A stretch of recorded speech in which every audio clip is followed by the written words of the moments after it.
গতকাল একটা ভিডিও দিয়েছিলাম,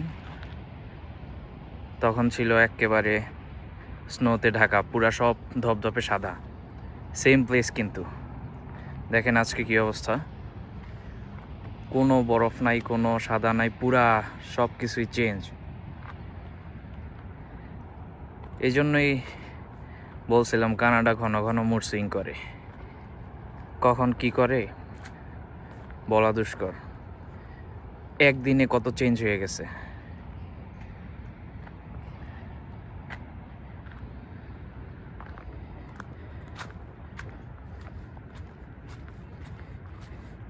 ছোট একটা খালও তৈরি হয়েছে পার্কটাতে, এই যে গাছের নিচে ছোট একটা খাল, নাইস।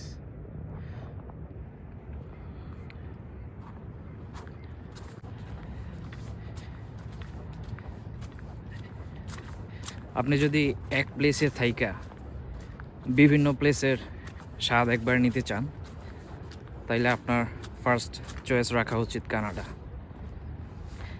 কারণ কানাডা এমন একটা জায়গা, আজকে দেখলেন যে একরকম, ঘুম থেকে উঠা কালকে আবার দেখবেন আরেক রকম, চিনতেই পারবেন না যে সেম প্লেস এটা।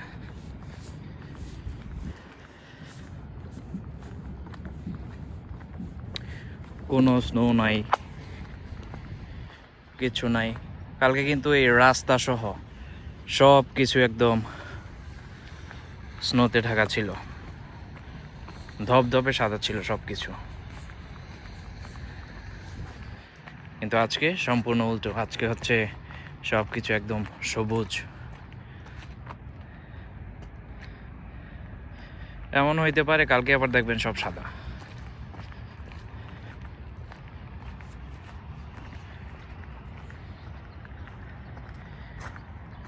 রাস্তার মধ্যে পানি জমে কি হয়েছে দেখেন।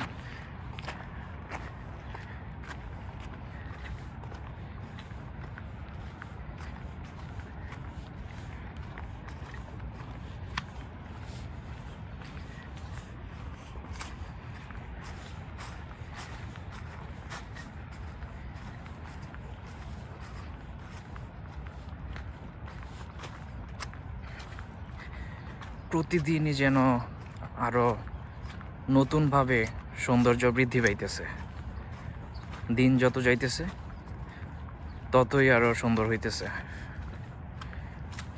এই যে এখন আবার অন্যরকম একটা ভালো লাগা কাজ করতেছে,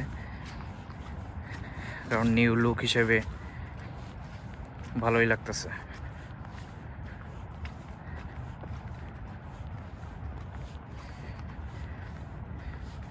কেমন নীরব পরিবেশ চারদিকে, খুবই নির্জন, কোনো মানুষজন নাই।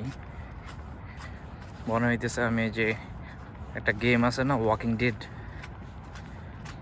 ওই ওয়াকিং ডেড কোনো একটা প্লেসে আইসা পড়ছে।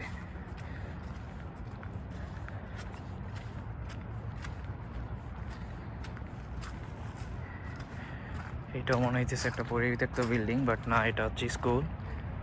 মেবি উইন্টার ভ্যাকেশন চলতেছে।